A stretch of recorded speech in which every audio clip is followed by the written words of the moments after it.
Welcome back to MDL Crochet. Today's stitch that we're going to be working on in the rib stitch series is the traditional rib stitch. It's considered the traditional rib stitch, and it makes a really good, nice ribbing.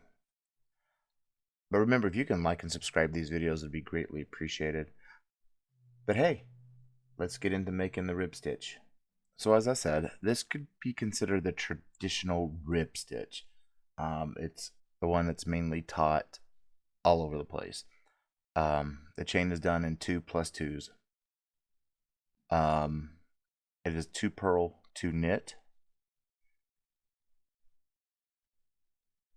There is another version, but we will do that as well for this ribbing series.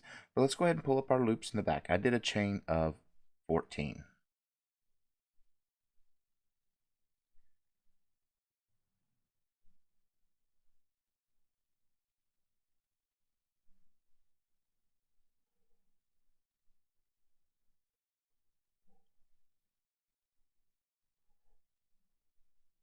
So go ahead and pull up your loops.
Alright, so we had the last one up.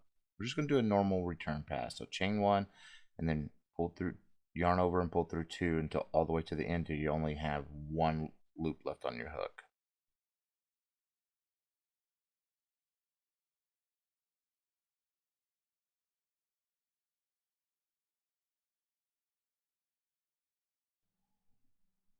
Alright, so we're through the last one. That is our foundation row. It's just a normal foundation row.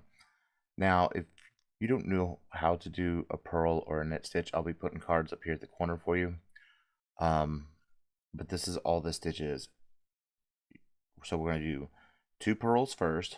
So you just take your yarn, keep it in front of your needle, pull up a loop through the bar, drop the yarn, and yarn it over and go through. So keep the yarn in front, drop the yarn, pull up a loop, and pull it through. Now we do 2 knit. And knit is just where you're splitting the front bar and the back bar, and you're just pulling up a loop.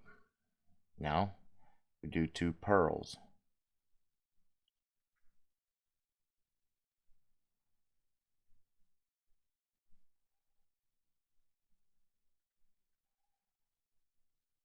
Two knits,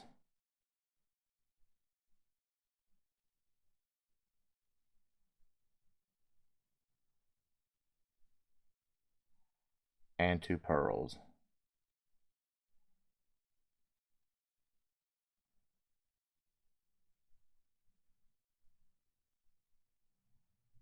And then 2 knits,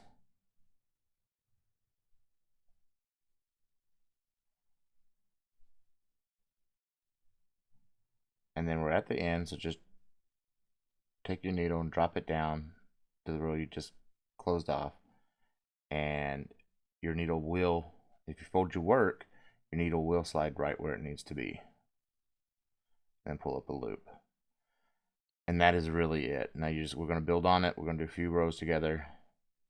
And it's a normal return pass, so chain 1 and yarn over and pull through 2 all the way down to the end. And it's just a 1 row repeat. Nothing special about it.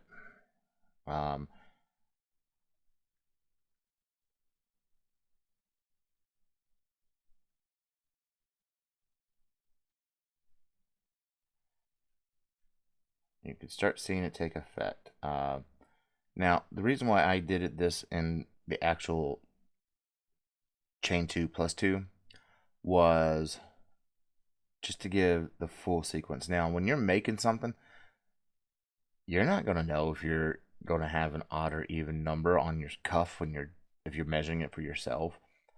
Yes, you can make it to where you're on an even number, but 9 times out of 10, it's going to be an odd. So if you're losing one, or you actually have, where something meets up and it looks weird, but trust me, it's not weird. All right, so we're going to do 2 purls.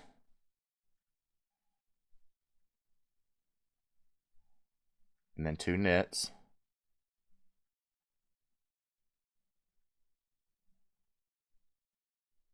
2 purls.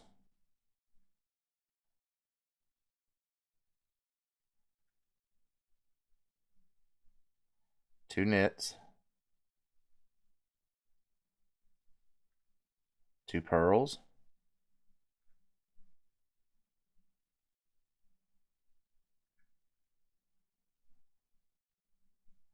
And then 2 knits.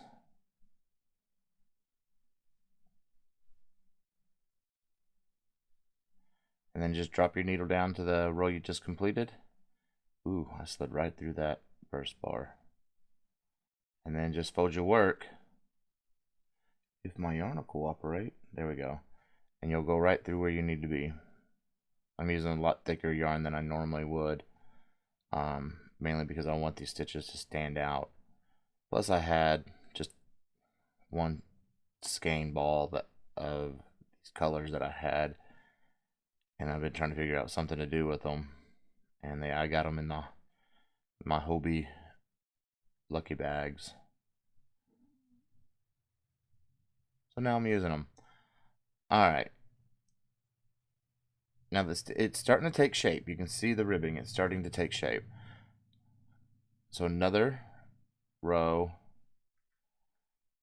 and then we'll 2 purl stitches,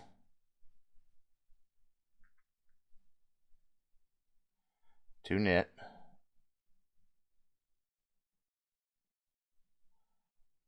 2 purl,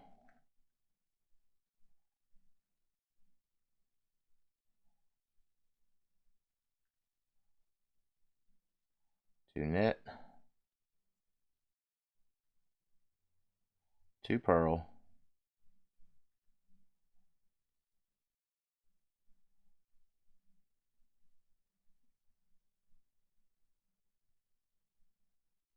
2 and then 2 knit. Normal end closure.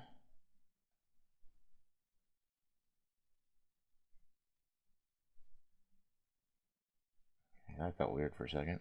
It's this yarn that feels weird. And then a normal return pass. So chain 1, pull chain 1, then yarn over and pull through 2. Now, this stitch you're going to use either at the end of a project or when you're starting a project. More than likely it's going to be used at the start of. So, I mean, I could show you the close off, but the close off is just continue to stitch, but just slip stitch it. That's all it is. I'm going to do a few more off camera, and then we'll come back and take a look at the stitch. So there's the stitch. The close off will be just continue. If you're wanting to close it off, it would be a continuation of the stitch. So it would be a purled slip stitch here, a knit slip stitch there, etc. But that is the traditional ribbing. It is 2 purls, 2 knit, 2 purls, 2 knit, 2 purls, 2 knit, so forth, so on, all the way down. And ribbings aren't that big, so that's why I made these samples a little small.